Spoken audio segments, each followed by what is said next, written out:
Good afternoon, I'm Valerie Troja. And I'm Nikki Gomez, and we are Happy Camper Cookie Co. We are a home-based bakery located conveniently in Cottleville, and today we're going to be showing you how to make some decorated sugar cookies. The first thing we're going to do is start with a good dough. So just find your favorite sugar cookie recipe, and just remember that when you make your dough, you want to use less baking powder. That way it won't spread and it'll keep your crisp edges. We like to use a recipe by Sweet Sugar Belle. You can find it online, but when you make it, it shouldn't be sticky. It should be nice and dry when it comes out of the mixer. And when you're done mixing it, you want to roll it up into some cellophane and stick it in your fridge for about 30 minutes so that it'll be nice and chilled. Right, and so a little bit about rolling pins. We use this rolling pin that already has guards are carved into the rolling pin.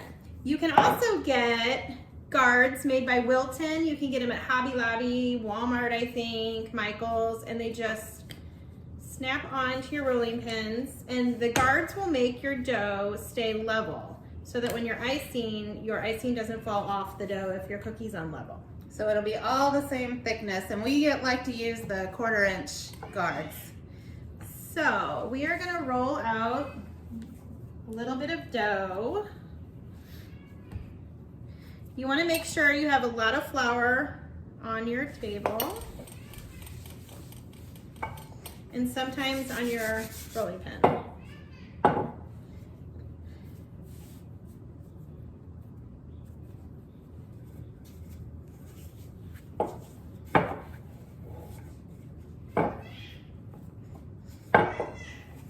Now you can see how the edge is perfectly 1/4 all the way around.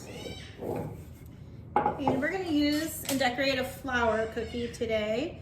So I'm going to cut out 2 flowers. And spatulas, you want to use a metal spatula that is super thin. If you use, let me grab one out of here. If you use a plastic spatula, they're too thick and it'll make your cookie change its shape. Yeah, they won't be as level. So use a metal spatula. Sometimes you want to get a little flour on that. And we're just using perfect little this cutter flowers. So now that our cookies are cut, we use these light cookie trays, and we bake them at 350 for about 10 minutes. So we'll go ahead and put those in the oven and get to decorating. Okay, now we're going to teach you how to make royal icing. So if you don't know, royal icing is kind of like a glaze that they used to use back when your grandma used to decorate cookies and you'd kind of drip the icing over the top. It does get hard.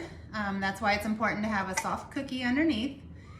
And we use the recipe that only uses powdered sugar, water, and lemon juice. So you're going to use a 2-pound bag of powdered sugar.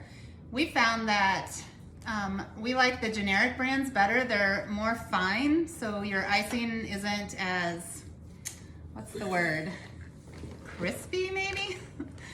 So we've used C&H sugars before and they just don't work as well for this. So you're going to use the whole bag, and then we use meringue powder, which is basically pasteurized egg whites, and it comes in a powder form and it's very fine. And what you want to use is 1/3 cup and 1 tablespoon. I know that sounds weird, but that extra tablespoon really does help to get your icing stiff. So this icing that we're making right now will be stiff icing right out of the bowl. This is what you would use for flowers, for stars, anything that you want to use a fancy tip, you want to use stiff icing. So we're just putting the meringue and the powdered sugar in. We're going to go ahead and get that mixed a little bit. You want to use your whisk attachment.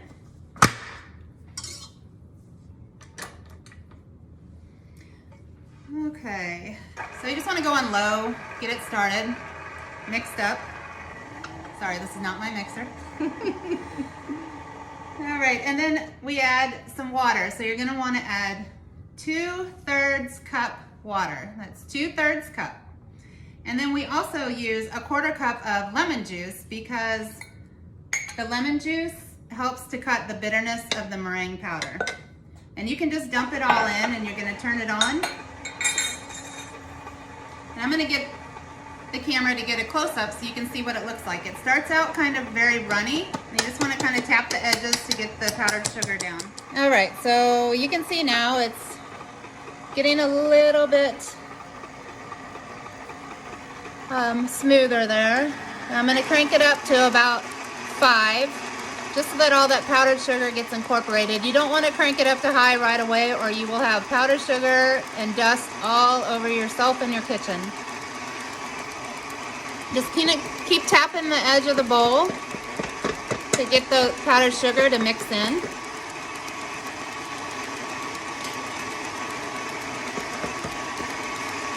I'm gonna go ahead and bring it up a couple notches just to get all the edges.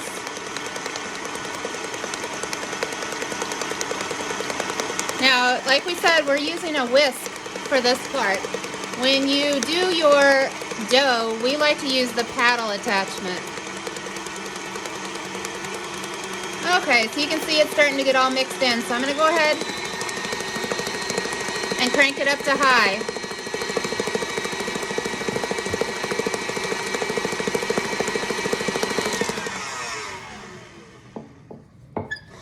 So as you can see, it's very runny still. This is the start. You're gonna wanna leave it running on high for about 10 minutes. We'll come back to that when it's done. Okay, we've been going for about 10 minutes now. So I'm going to shut it off and let you see what it looks like when it's straight out of the mixer. That is stiff icing. So it's kind of like when you make a meringue pie, you wanna have your peaks. So this is how it should be. Shouldn't drip, shouldn't move, shouldn't fall off. The peak should be formed. So this is stiff icing. If you're gonna do stars, leaves, flowers, those kind of tips, you wanna use it straight out of the mixer like this. Okay, so now our icing is finished. It's nice and stiff. Should not fall off of your spoon. What we like to do is separate it into smaller bowls to mix our colors. You wanna mix your colors all at the same time, like one color for this, and then split it out from there to change the consistencies. That'll make more sense when I show you how we water it down. So, now we use gel paste colors because gel, you can just open up the container and put a small drop in or more if you want a darker color. There are also, what do they call these colors? Wilton? No, I mean like, Oh, they're gel colors. They just come in a different container. except you'll have to get a small spoon or a toothpick to get the color out. They're still Right. great colors. They still are vibrant and work. They're just harder to work with. We prefer these because they have the little drip nozzle. And then if you go on to AmeriColor, that's the brand that we use. If you go onto their website, they have color, what do you call it? Color making charts. So they'll say 2 drips of this, 2 drops of that to make this color. That's why we like those. So while Nikki's mixing the color, I'm gonna talk a little bit about our icing bags that we use. We're not really specific on brand. We just like to get them with a little bit of texture. They have little bumps on them. They're not smooth. They're easier for you to handle. After you fill your bag, which a really good tip is before you're filling icing, is we use, Nikki's gonna get a cup, this Cardinals cup. Put your hand in the bag, put it over the cup, and then you will use your spoon and fill it with icing. It's just a good trick to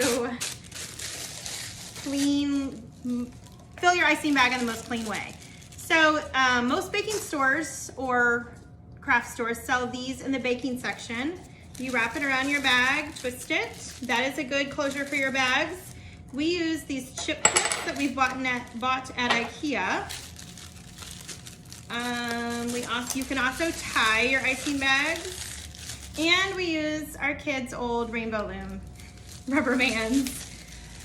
And if you can't hear the little voices in the background, we have 8 kids at home between us. So doing this video without anyone around has been kind of a challenge. Okay, so here we are with our mixed color. We're making a purple today for our flour. I want to add a little bit more because it's a little bit pale. Darker colors take a lot of gel. So you can see I kind of dumped a big amount in there. Now I like to use this kind of stirring element because it has a wide handle. If you're holding a spoon for a long time, you're gonna get a hand cramp. As you can see, I'm mixing and mixing and mixing here.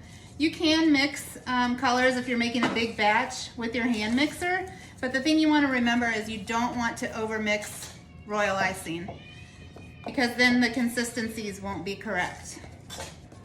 Okay, so here we are with our stiff purple icing. It's not falling out. Now, what we like to use for icing our cookies is called 15-second icing. You can look it up online, but basically you can use it to outline and also to flood, which means to fill in the middle. Some people like to use an outline of stiff and then fill it in with some really runny flood, which works fine. But for us, we like to use the 15-second icing because we don't like to have to make 2 separate bags of icing.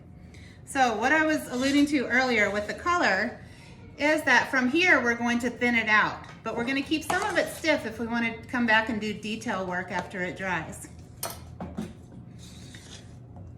So when we split it now, we want it all to be the same color. If you were going to try and match your colors again, it's kind of impossible to get it all the same. Okay, so I'm going to take some of our stiff icing and put it here to the side. Now the thing to remember with royal icing is that it will get a crust on it pretty quickly. So you want to cover everything with press and seal or with cling wrap just to keep that moisture in, because if the air hits it, it will start to dry on you and then you won't be able to do all the fun designs that we're going to show you.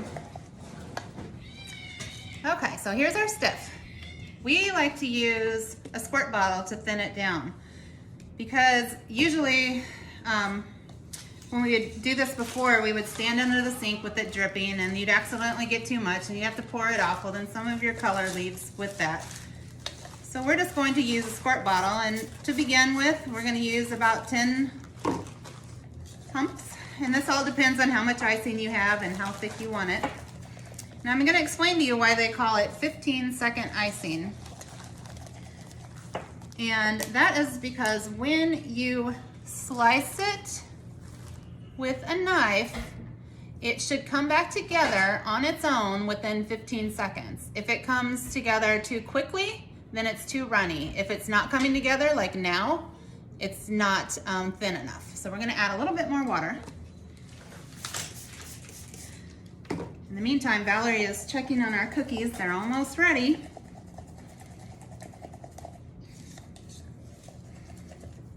Okay, so you can see it's getting a little runnier now, and now it will start to run off, but it doesn't all run off.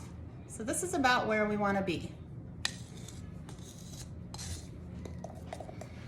All right, so here's our line, and see how it's coming together? If you count to 15, it should be all together by then. And icing likes itself, so it tries to close in on itself. So if you were to be writing letters or doing design work, you'd want to leave this a little bit thicker. That way it wouldn't, like if you're making an O or an E, it's not going to close in on itself so that you have no hole in the middle. So this is a great consistency right here for doing your outline and then filling it in. We're going to go ahead and put it in a bag like Valerie showed us. A lot of people like to use tips when they first start. Number 2, number 3 is just this little hole, and that's perfectly fine. We just get tired of washing all this little stuff, so we use tipless bags. But this right here is a great little device called a coupler. So it comes like this, and you're going to want to put the part with the threads into your bag. So this is great if you're doing stuff like florals and you want to do some star flowers and then some different flowers, but you don't want to change your whole entire bag out. So you can just take your tip, put it on, and screw in the top so it's nice and tight. So if this were a star tip and I wanted to use a different type of flower tip, I could just take this off and not have to make an entire new bag.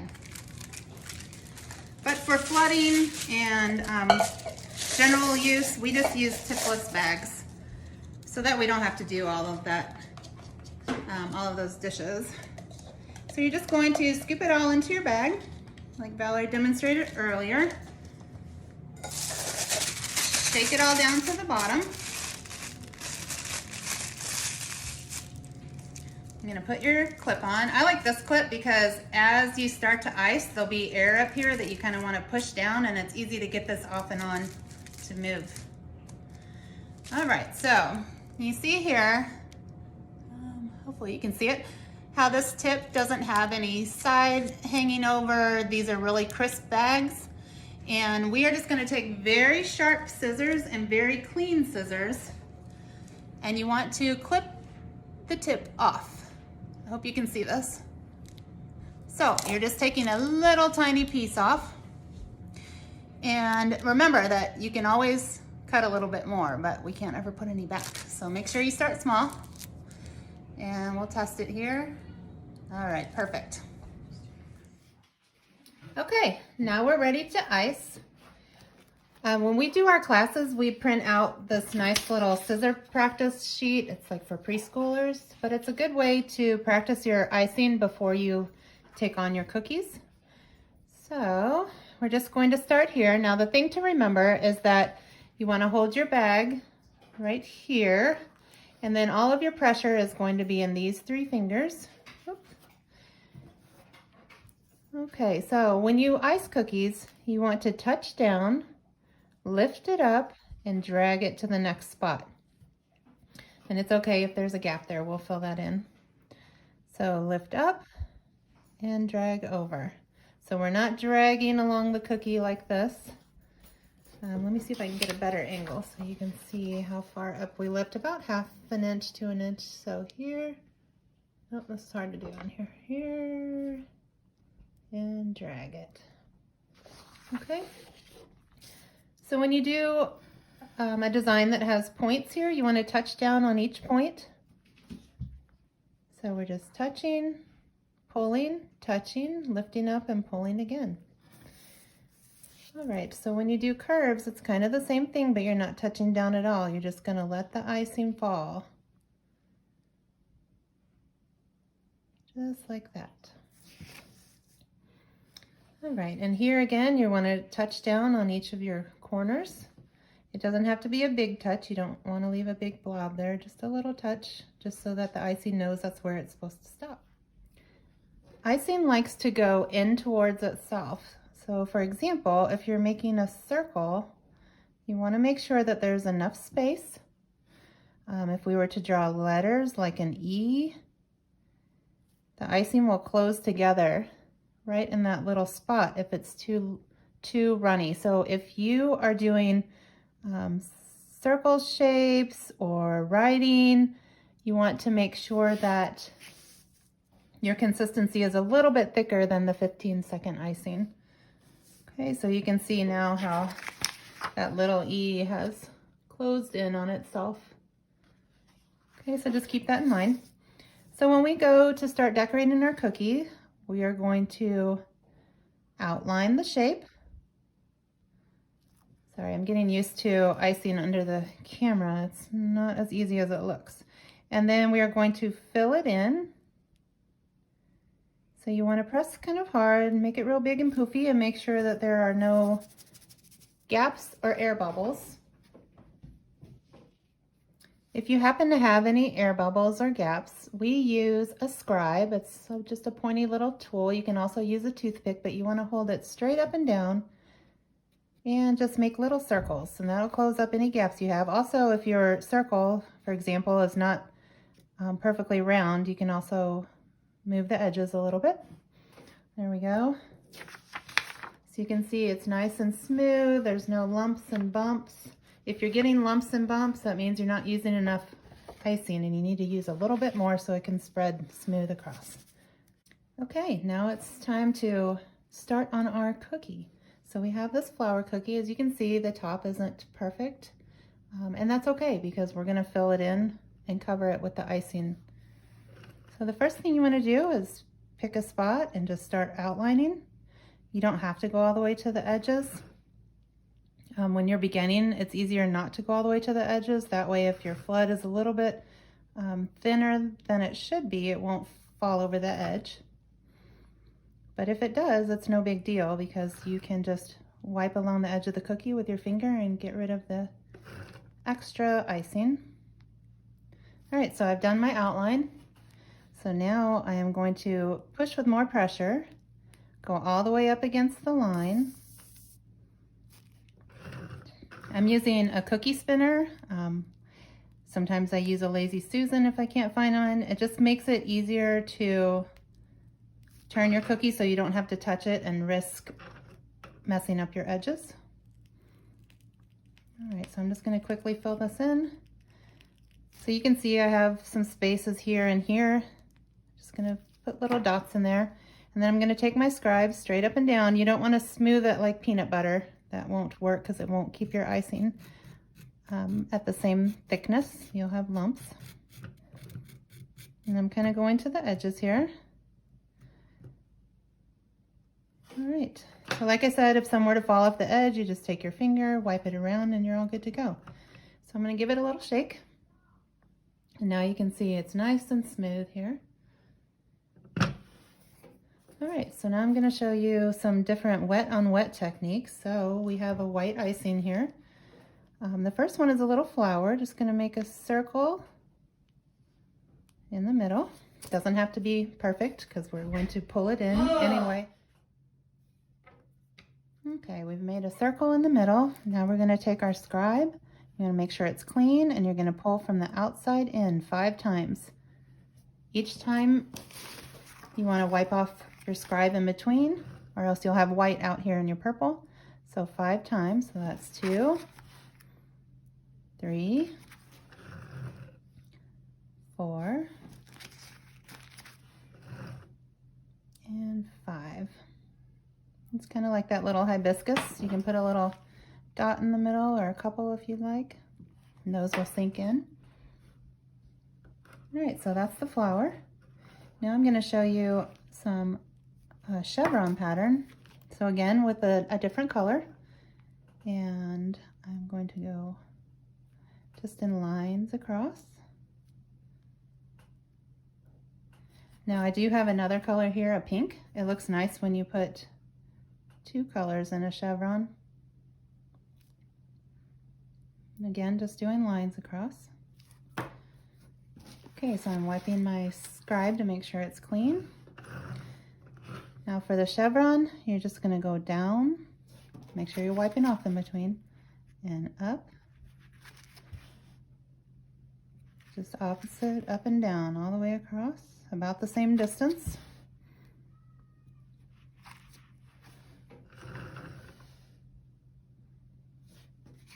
This one is a really nice one for Easter cookies. It looks really nice. All right, and there might be some little nubs at the end. You just have to push those down. All right, so that's the chevron. It's a pretty pattern.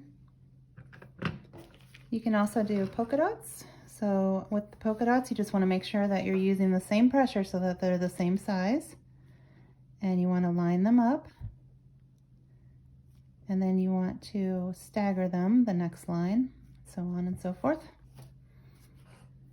All right, and another cute trick is that you can make little hearts out of these. So you just take your scribe, pull it all the way through, and there's a heart. Now, a fun thing to do for Valentine's Day or for someone special is to make these little dots all the way across. And then you're going to pull one continuous line through all of them, and it is going to make a heart chain. So this one is really cute to use on the edge as a border. You can use it as green leaves, like around a wreath. All right, so there's some wet on wet techniques for you to use. You can also just put random dots here and there and everywhere. My kids like to do this style and make some tie-dye. So you're just kind of swirling it all around. And just makes a fun little background pattern. Okay, So polka dots, the chevron, all of this needs to be done wet on wet, which means when the icing is wet and you're also using the same consistency icing. Now, if you were to go back and decorate on top of these at a later time, you want to set these out to air, to dry in open air for at least 6 hours, to where you can tap on the icing and it's not leaving a mark. And then you can go back. You can go back with the same 15-second icing or a little stiffer icing, and you can do detail work around the edges, or you can add flowers or writings. Anything that you can dream up. Thank you so much for joining us today. If you have any questions or need tips on baking or decorating, please send us a message on our Facebook page and we'd be happy to help you out. Yes, and our Facebook page is called Happy Camper Cookie Co. We are also on Instagram, and we do have a website that is www.happycampercookieco.bigcartel.com. And there you'll find pricing, ordering information. You can always just send us a message. And we would just like to thank the St. Charles County Library System for including us in this, and we hope that you all are hanging in there during this difficult time. Thank you.